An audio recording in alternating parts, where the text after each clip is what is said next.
Now let's delve into the heart of the K2500 variable architecture synthesis. VAST gives you an outstanding array of tools with which you can modify and control your sounds. We'll try and give you some ideas of the possibilities. Once you understand the basics, we encourage you to experiment and create your own sounds.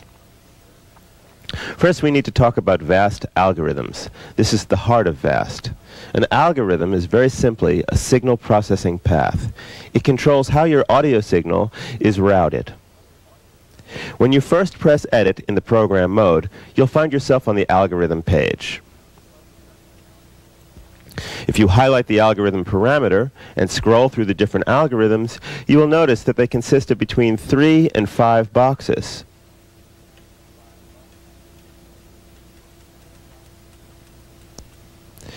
Each of these boxes is some kind of processing function, whether it is a filter, amplification, or some other type of function. Notice that with the exception of the last couple of algorithms, the first box is always labeled pitch. The last one is always labeled amp, although there are sometimes different amp variations. But depending on the algorithm you choose, you will have a choice of different DSP functions. If you look in the reference section in the manual, you will see diagrams for each algorithm along with all possible DSPs for each algorithm. You will also notice that there are 5 arrows above the boxes. Each arrow corresponds to a control page in the program editor, allowing you many real-time and fixed controls over each particular function. Since the first box is always labeled pitch, the control page soft button is also labeled pitch, which you will see as soon as you go into the program editor. If you press the right More button, you will see 4 soft buttons labeled F1 through F4. Each soft button also contains an abbreviated name for the particular DSP. Since these can change depending on which algorithm and which DSP functions you pick, the labels on the soft buttons will change as well. Press the F1 button. You are now looking at the control page for the first DSP function after the initial pitch function. All of the control pages look nearly identical. What you are controlling changes with the DSP that you pick, but the methods of controlling them are basically all the same. So once you get used to looking at this page, you can apply your knowledge to all of the control pages. On the left side, you will see parameters for coarse and fine adjustments. If you were looking at a filter page, these would represent a cutoff frequency. If you were looking at an amp page, you would be looking at an amount of dB. Kurzweil uses real measurements for all of the DSPs, not some arbitrary number between 1 and 127. On the left side, you will also see parameters for velocity tracking and key tracking. On the right side, you'll see parameters for setting control sources, such as LFO or envelope, or for using a physical controller, such as a mod wheel or pedal. On the 2500, just about anything can be used to control anything else. It is by using these control capabilities that you can breathe life into your sounds. Press Exit and then No if it asks you if you want to save. Now that we have given you a general overview of VAST, let's get into programming a patch so you can see how to put these concepts into action. Call up program 199, the default program, and press Edit. Now press the keymap soft button and change the keymap to number 151.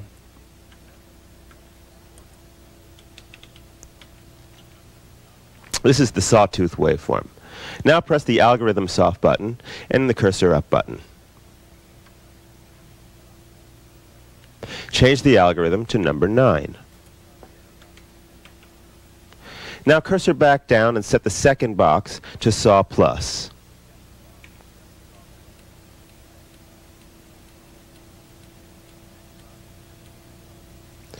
Cursor to the next box and set it also to saw plus.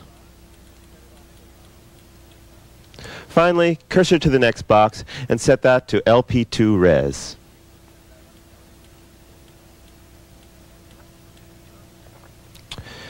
What we have done is created an algorithm where we start with an initial sawtooth waveform and add 2 more sawtooth waveforms, then pass them through a 2-pole low-pass filter with built-in resonance.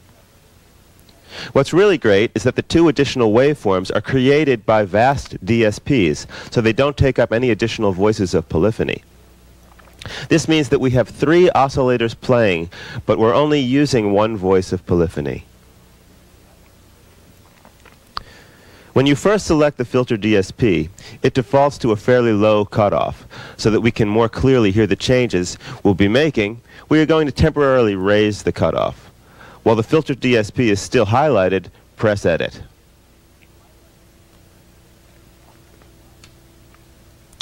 This will jump you directly to the control page for the filter.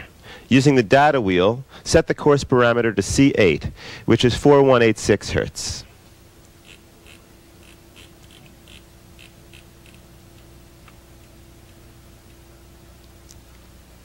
If you play the keyboard now, you'll notice that it sounds like part of the sound changes pitch with the keys, but the other parts stay on the same pitch. This is because the 2 sawtooth waveform DSPs are not set to have any key tracking. Let's fix this. Press the right More button so that you see the F1 through F4 soft buttons. Notice that both F1 and F2 have pitch on the buttons. This is short for pitch and indicates that the control pages will be controlling pitch of these oscillators. Press F1, scroll down and set key tracking to 100 cents per key.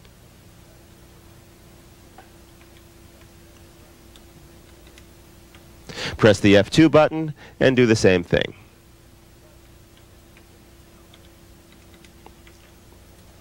Now if you play your keyboard, you'll hear everything changing pitch as you play up and down.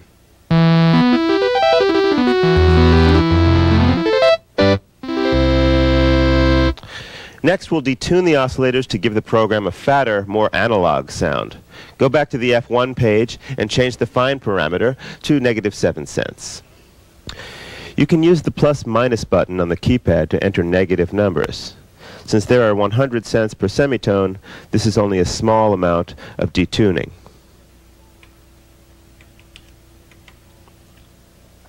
Now go to the F2 page and set the fine to 3 cents.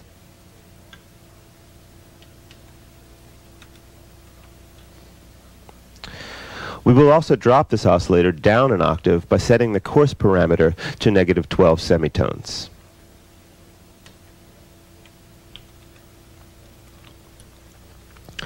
Next, we're going to set the mod wheel to open and close the filter, controlling the brightness of the sound. We'll go back to the filter page, this time by pressing F3. Notice that it's labeled frequency, showing you're controlling the cutoff frequency of the filter.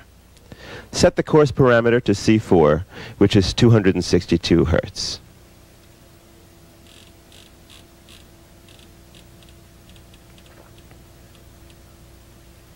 This closes the filter down so the sound is almost muffled.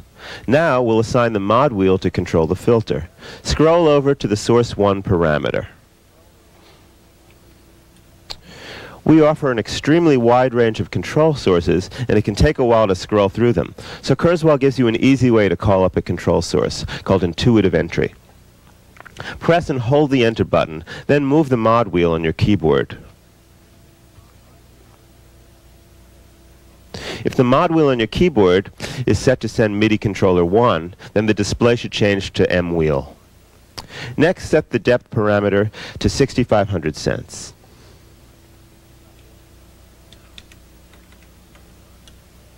Now, if you strike a note and move the mod wheel, you'll hear the filter open and close.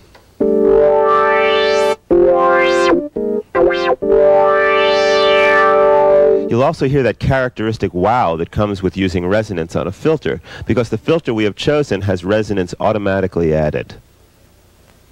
Next, we'll use an LFO to control pitch, which will give us vibrato. Press the left More button and select the Pitch Soft button. Scroll to source 2. We are going to assign this to LFO. Here's an editing shortcut that works like intuitive entry. Hold Enter and strike B5, which is the second B above middle C. The display will change to LFO1. Each of the internal control sources is assigned to a key.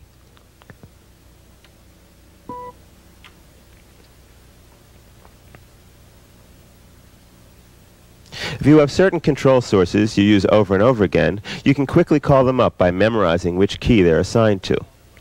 Next, we'll set the speed of the LFO. Press the right More button till you see the LFO soft button and select it.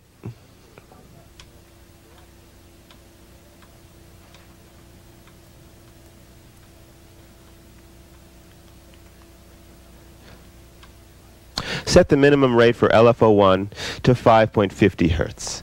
Leave the rest of the parameters as they are.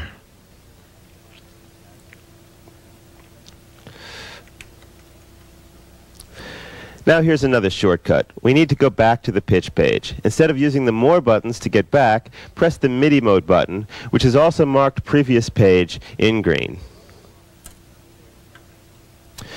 The 2500 jumps right back to the pitch page. Now we'll control the amount of vibrato with Aftertouch. Highlight the depth parameter.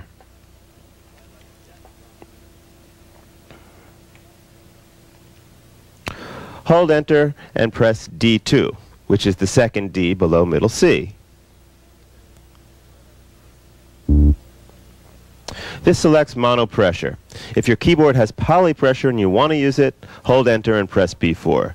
If your keyboard doesn't have pressure at all, you might want to use the mod wheel. Finally, set the maximum depth to 30 cents. Now when you play, the harder you press, the more vibrato is added.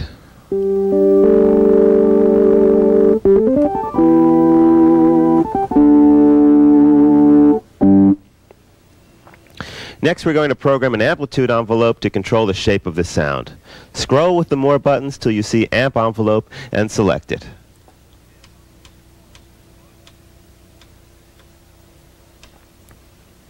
The screen comes up with the default natural envelope setting. There's an envelope for each sampled instrument that is already programmed to follow the natural contour of that instrument. But if you switch the parameter to User, you can create your own envelope. The screen changes to give you access to the 7 envelope stages and a graphic representation of the envelope. There are 2 parts to the graphic. The first represents what happens when you press down a key. The second is what happens when you let go of the key. For those of you who are used to a typical ADSR, the 2500 envelope may look a little different, but it really is quite easy to work with. For each stage in an envelope, there are 2 parameters. The first is how much time it takes to go through that stage. The second is how much amplitude you will have at the end of the stage. When a key is struck, the 2500 will pass through the 3 attack stages and end at the decay stage. When you let go of the key, it will immediately jump to the first release stage and go right on through to the last release stage. Although there is no sustain parameter, you can obtain sustain by setting the decay amount higher than 0%. When you first choose a user envelope, the default settings sound like this.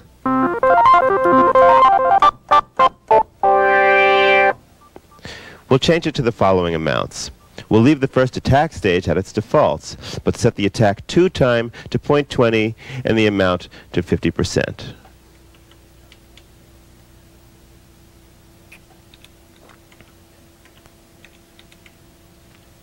Next, we'll set the decay stage to 1 second and the amount to 43%.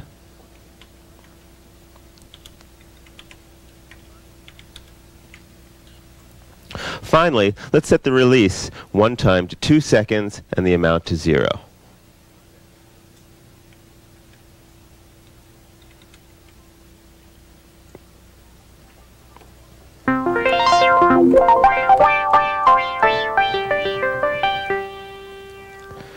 Notice that there are soft buttons marked Envelope 2 and Envelope 3. Though the amplitude envelope will always control amplitude, these 2 envelopes can be routed to anything, such as opening and closing a filter, or controlling an LFO.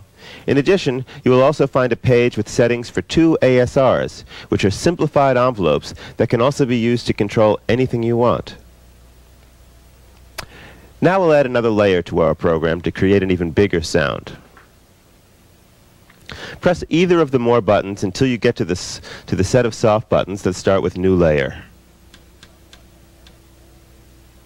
This set of buttons lets you add and delete layers to your program.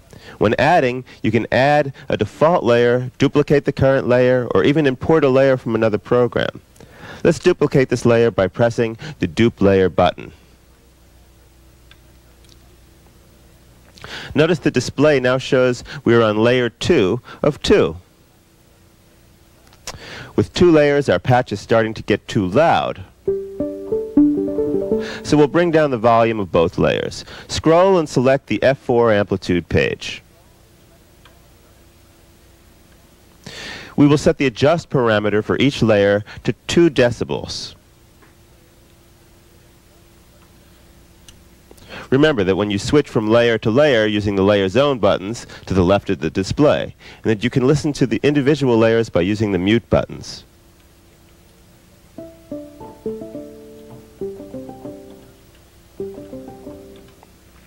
Now scroll and select the layer button. We are going to add some delay to layer 2 so that it starts a little after the first layer. Set the delay control parameter to on. Then set the maximum delay to 40 milliseconds.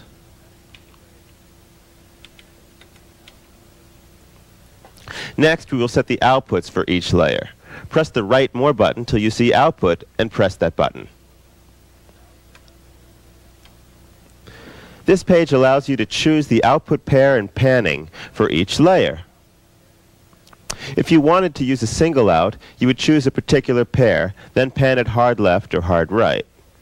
We will leave both layers set to the A-FX output pair. Remember that everything comes out of the mix outs unless you plug a cable into the separate out. Another thing to understand is that to route a sound through the effects processor, you must assign it to the A pair.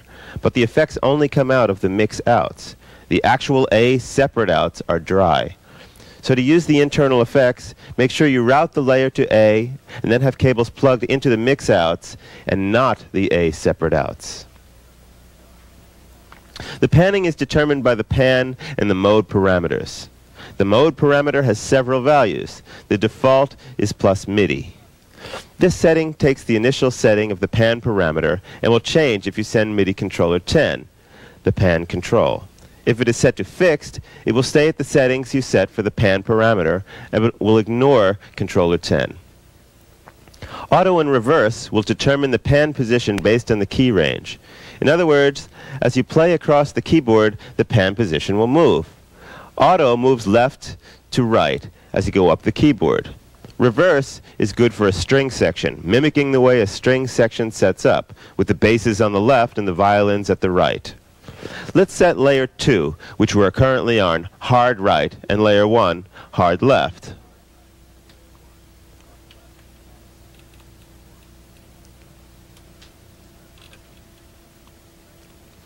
Remember, you switch layers using the layer zone buttons to the left of the display. We'll leave the mode on plus MIDI for both layers. Now let's add an effect to our patch. Press the Effect Soft button, then choose Effect number 1. So, now set a wet-dry mix of 35%. This will be an initial level. We are going to program a controller to change this in real time. If your keyboard has a data slider, use that. If it doesn't, you could try another controller such as a continuous pedal or even the mod wheel. Scroll over to the source parameter. Once again, you can use intuitive entry. Just hold the Enter button and move your controller.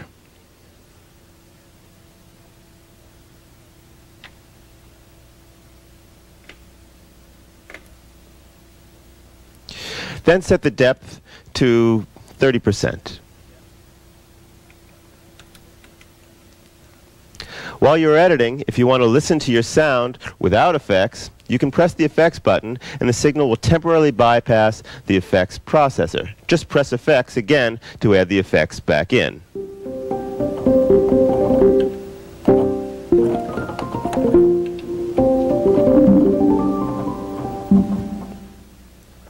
Although our sound is complete at this point, we'll add one more thing to demonstrate some more features. Press either of the More buttons till you see the Import Layer Soft button, and press it. From this page, you can import any layer from any other program. While on this page, you will hear the layer you have selected, along with the layers you already have in your program. Press the Mute 1 and Mute 2 buttons to hear only the layer that you are importing.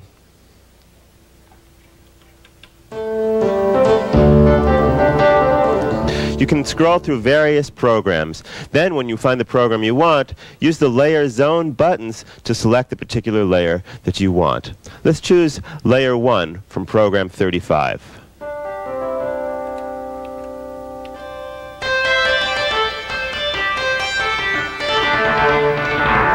Now press Import.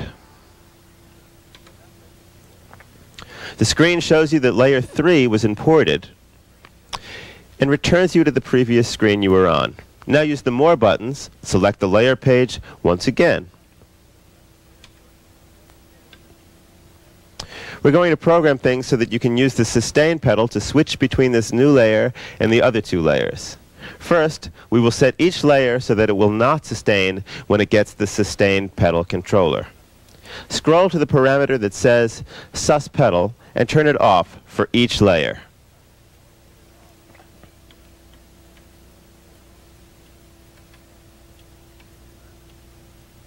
Next, scroll over to the parameter that says Enable and set it to Sustain for each layer.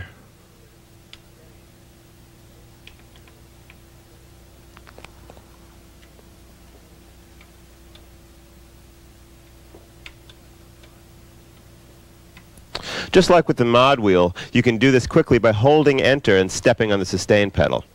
Finally, scroll down one parameter where it simply says S. This stands for sensitivity. Set layers 1 and 2 to reverse and leave layer 3 on normal.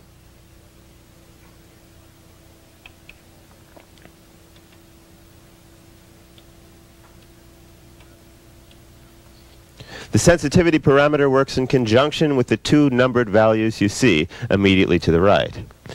These are the minimum and maximum values for the selected controller. Notice they are set to 64 and 127.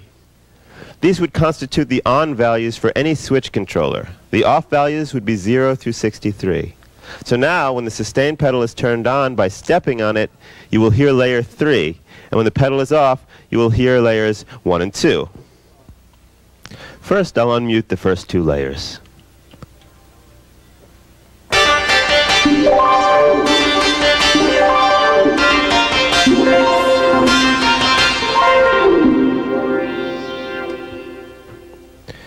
Now you can name and save your program using the methods that we covered previously.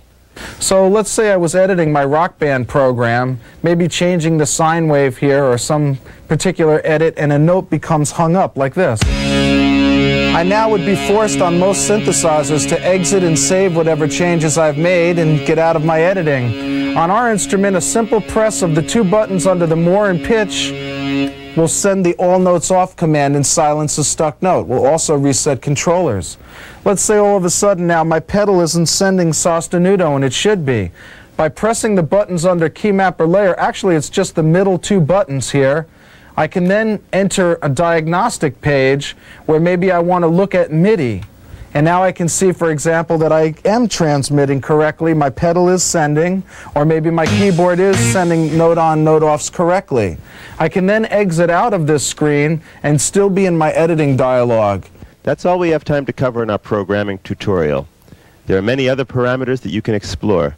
We recommend that you study some of your favorite preset programs to see many different examples of how to use VAST creatively.